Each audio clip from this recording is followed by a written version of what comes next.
Running a hotel wasn't just a job for me, it was my whole life. My name's Sarah, and this hotel was my world. That was until he walked in. You couldn't miss him. A young man in a suit that practically shouted wealth. His eyes were glued to an expensive phone as he checked in, flashing a smile that could sweep you off your feet. "Good evening, I'm Jacob," he said, his voice smooth and confident. "I'll be staying for a couple of nights. Anything exciting going on around here?" I found myself smiling back, caught a little off guard by his charm. "Well, Jacob, this city's full of surprises. Depends on what you're looking for," I replied, handing him his key. Our conversation was short, but it left an impression.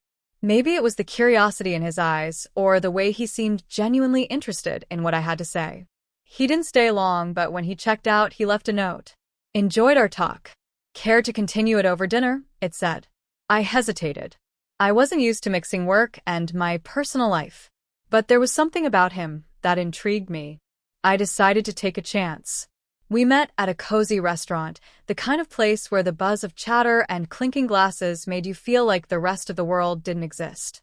"You've really got that hotel running like clockwork, don't you, Sarah?" Jacob said with a smile as we settled into our seats. I laughed, feeling unexpectedly at ease. "I guess you could say I've had plenty of practice." The evening flew by as we talked about everything and nothing. Jacob seemed like an open book, sharing stories about his travels and business ventures. When the conversation shifted to me, I found myself opening up in a way I rarely did. I told him about losing my parents and how it had been just me and my sister Camille against the world since I was 24. "That's a lot to handle, Sarah," he said, his expression softening. His eyes held a mix of admiration and something else I couldn't quite figure out. I shrugged it off, saying, "We all deal with the cards we're given, right? Camille has always been my top priority. Our parents left us a little money, and I've worked hard to grow it bit by bit." Jacob nodded, looking impressed. "That's really something," he said thoughtfully. As the evening went on, he added, "You've got a good head on your shoulders." I realized I hadn't laughed this much in ages. But when I tried to ask him about his family, he smoothly changed the subject. "My parents and I don't see eye to eye," he said, a shadow passing over his face. "Let's just say they have their way of seeing the world, and I have mine." I didn't push for more. Everyone has their own struggles and stories, and I didn't want to make him uncomfortable. As the night came to an end, I found myself wishing it wouldn't. There was something about Jacob that made me feel alive, like I hadn't in years. Life with Jacob became a whirlwind. Every day was full of surprises, and every moment felt special. He had this way of turning even the simplest things into unforgettable memories. Whether it was a casual dinner or a quiet walk, he made everything feel magical. One evening, as we sat in our favorite little cafe with its dim lights and cozy corners, I said, "Jacob, I can't believe how fast everything is happening." He reached across the table, taking my hand in his. "Sarah, when something feels right, why wait? I've never been more certain of anything in my life," he said, his voice steady and his eyes locked on mine. "I know," I replied, "but it's all happening so quickly. It's a lot to take in." The day of the wedding, he gently squeezed my hand. "I get it, Sarah, but trust me. I'm here for the long haul. I want to build a life with you, a future. And I want to start by making this wedding day the most incredible day of our lives." The way he talked about the wedding, with so much excitement and certainty, was hard to resist. He painted a picture of a celebration so grand, it took my breath away. "Imagine it, Sarah," he said, his voice brimming with enthusiasm. "A ceremony no one will forget. A day that celebrates our love. It's going to be perfect." And then he smiled, leaning closer. "Just wait until the honeymoon." I asked him, feeling both curious and a little nervous, "You mentioned something about the most expensive hotel in the world." His smile grew wider. "Yes, it's all part of the plan. But I need you to trust me. Let's take this leap together. Your savings for the wedding, my funds for the honeymoon, and our future home. We'll make this a reality." I hesitated. The practical side of me wanted to be careful, but when I looked into his eyes, filled with love and promise, I felt my doubts fade. I nodded slowly. Okay, Jacob. Let's do it. Let's make this wedding a day to remember. The weeks flew by, as wedding planning completely took over our lives. Jacob was unstoppable, taking charge of every detail to make sure our day would be nothing short of extraordinary. Watching him so focused and determined made me fall even deeper in love. Jacob, you're amazing. The way you're handling everything, I don't even know how to thank you. I told him one evening as we went through the guest list and talked about the extravagant menu he had planned. He pulled me close, wrapping his arms around me. Sarah, seeing you happy is all the thanks I need. This wedding is just the start. Our life together will be even more beautiful. But even with all the excitement, doubt would creep in at times, whispering questions late at night. Was I moving too fast? Was I letting the romance sweep me away? Every time those thoughts came up, Jacob was there to reassure me. His words and promises were like an anchor, keeping me steady in the storm of uncertainty. The wedding preparations filled my days, choosing cakes, flowers, and decorations. But in the middle of all the chaos, I realized I needed Camille. She wasn't just my sister. She was my rock, my confidant. Ever since we lost our parents, it had been just the two of us against the world. Her opinion meant everything to me, especially now. I picked up the phone and called her, hoping she could take a break from her job at the cafe. Hey, Camille. Think you can leave the aprons and coffee smells behind for a day? I could really use some help with tulle and satin, I joked, my voice full of hope. Camille's laughter came through the phone, light and familiar. For you, sis? I'll trade coffee stains for bridal trains any day. Give me an hour to finish up here, and I'm all yours. The bridal shop felt like a dream, filled with white and ivory gowns that seemed to flow like waterfalls of lace and silk. As I tried on dress after dress, Camille's presence kept me calm in the whirlwind of satin and sequins. That one, Sarah, it's like it was made for you, Camille said, her eyes lighting up as I stepped out of the dressing room wearing a gown that felt perfect. I turned to look at my reflection, the dress fitting every curve just right and flowing softly to the floor. You think so? I don't know, I feel like a real bride, I said, a smile spreading across my face. Camille's grin matched mine, but for a brief moment, I caught something in her expression, a shadow, quick and troubling. Before I could ask, she grabbed a dress off the rack. Mind if I try this one on? Just for fun, she asked, holding up a gown that shimmered with every move. I laughed, surprised and amused. Planning to elope, are you? Or is there some mystery man you've been hiding from me? Camille laughed too, but it wasn't her usual carefree laugh. There was something else there, something I couldn't quite put my finger on. Oh, Sarah, you know me, always a bridesmaid, never a bride. But a girl can dream, right? She joked, though her eyes quickly darted away as if to hide something. The rest of the day was filled with laughter and the soft rustle of silk, but I couldn't ignore the shift in Camille's mood. Her bubbly self seemed to fade at times, replaced by moments of distraction. Everything okay, Camille? You seem a little off today, I asked gently, feeling a twinge of worry. She waved her hand dismissively, brushing off my concerns. It's nothing, really, just the chaos at the cafe. You know how it gets, she said with a quick smile, but it didn't quite reach her eyes. As we left the bridal shop, the weight of whatever she was hiding hung between us, creating an uneasy tension I couldn't ignore. I wanted to believe it was just pre-wedding stress or maybe a tough day at work, but deep down, I had a feeling it was something more. Something bigger. I lay in bed, staring at the ceiling. The excitement of finding the perfect wedding dress had been replaced by worry about Camille's strange behavior. She'd always been like an open book to me, but now it felt like some pages were missing, with secrets hidden between the lines. As the wedding day got closer, the happiness I should have felt was clouded by a growing unease. Camille and I had always faced life together, but now it felt like there was a wall between us, built with unanswered questions and things unsaid. I had no idea that the answers to those questions were about to turn my whole world upside down. It started like any other day, or so I thought. Jacob had left his phone buzzing on the kitchen counter as I cleaned up.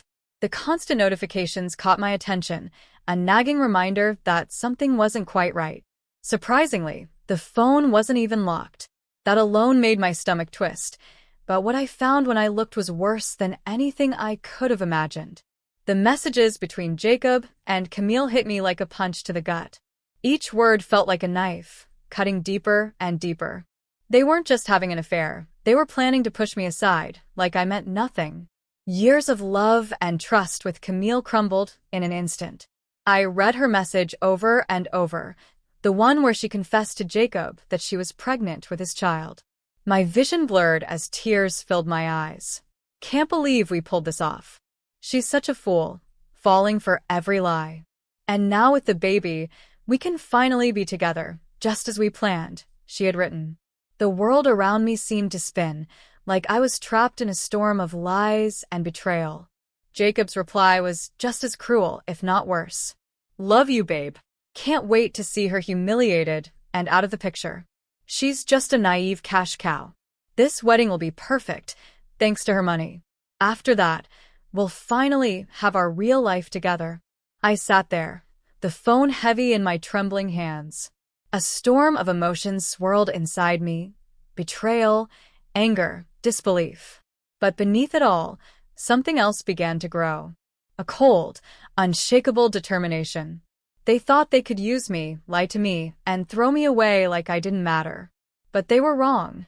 I wasn't about to let them destroy me. They were going to learn what happens when you underestimate Sarah Anderson. When Jacob came back into the room, his carefree attitude felt like a slap in the face. Hey, babe, did I miss any important calls? He asked casually, picking up his phone with a relaxed smile.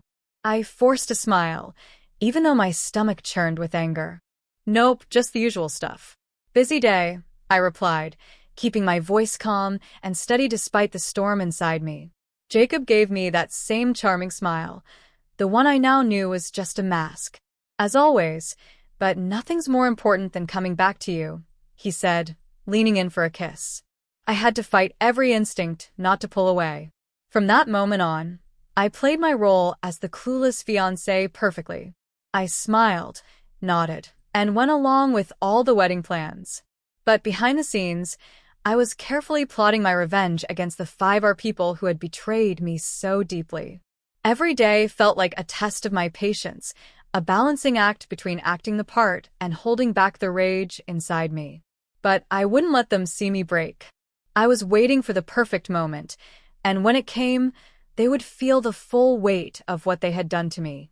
At night, as I lay in bed, the images of Jacob and Camille's deceitful faces haunted me. Their betrayal was burned into my mind.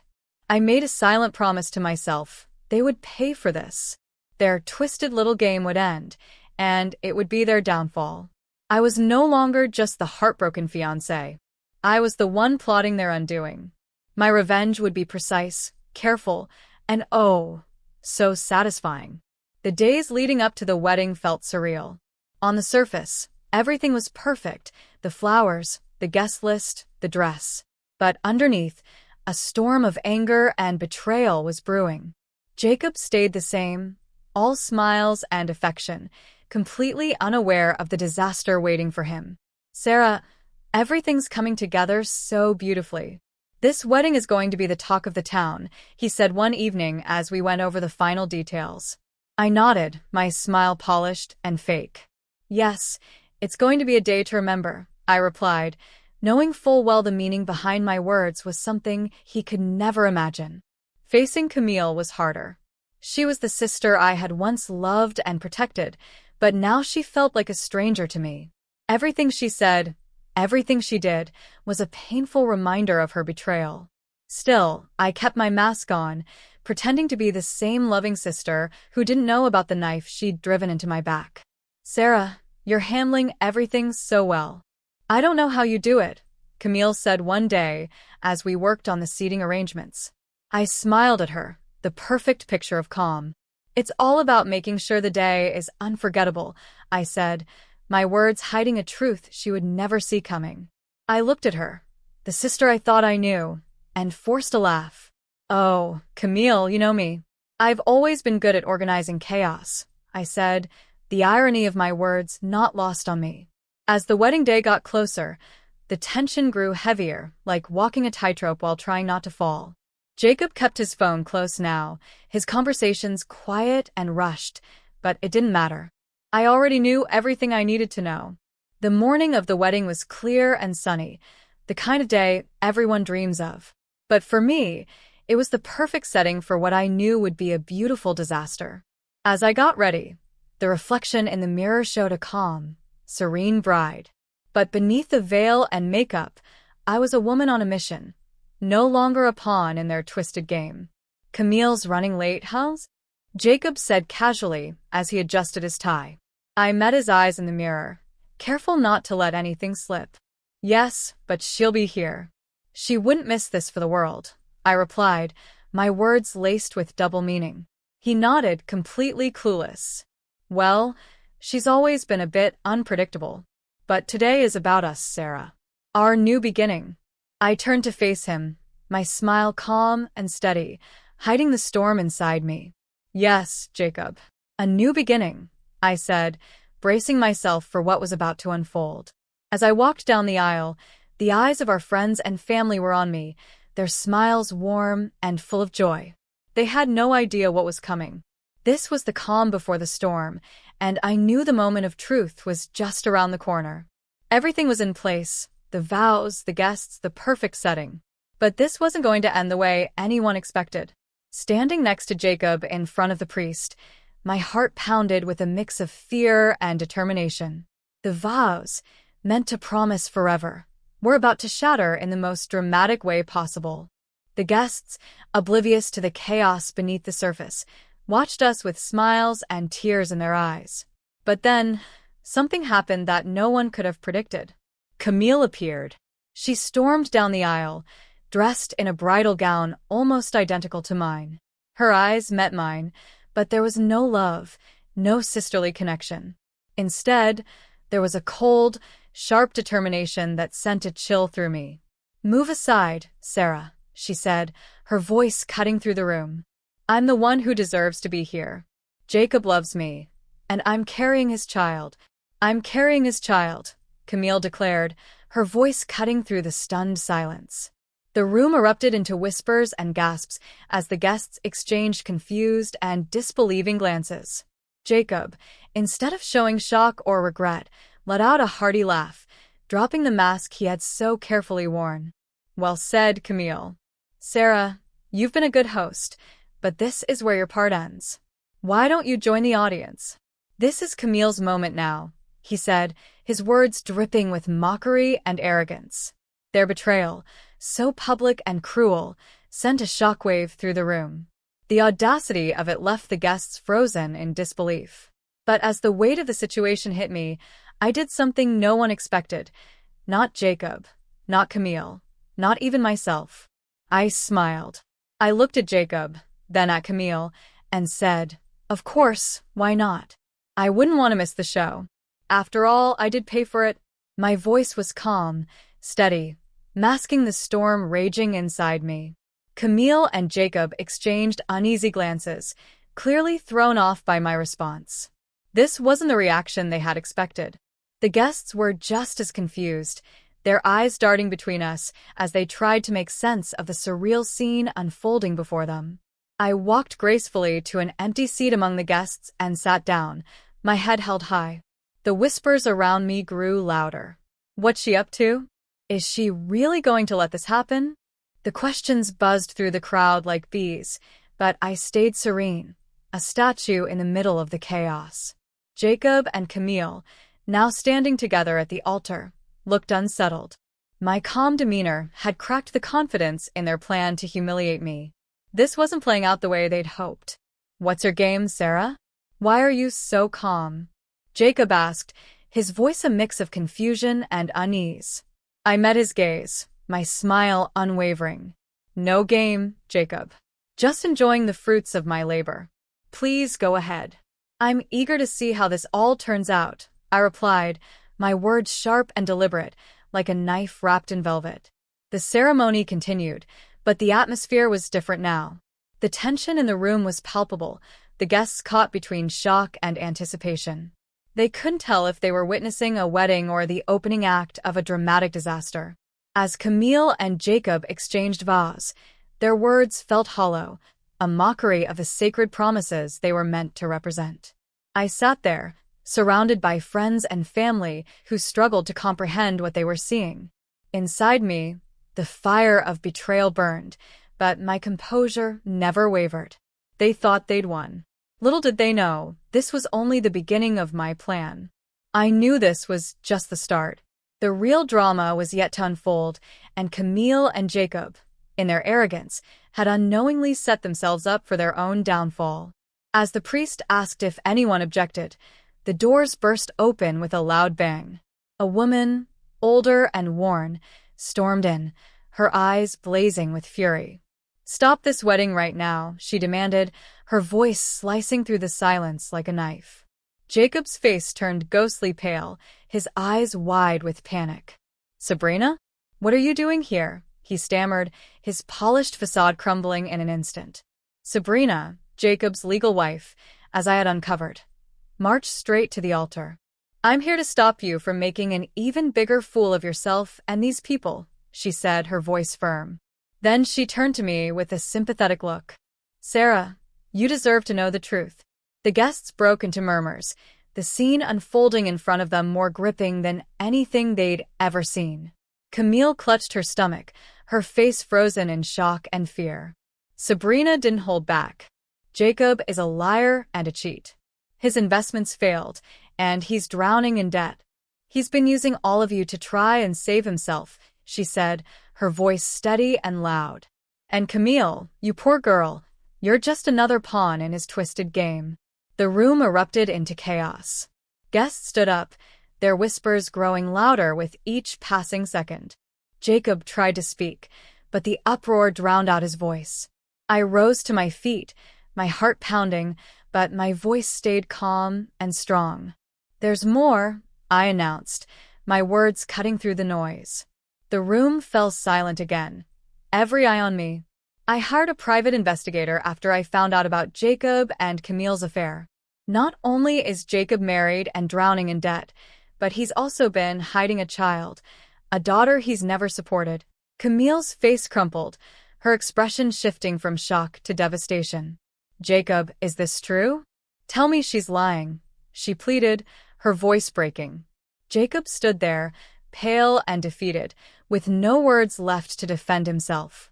His web of lies and betrayal had unraveled completely, leaving him exposed for all to see. But the final blow was still to come.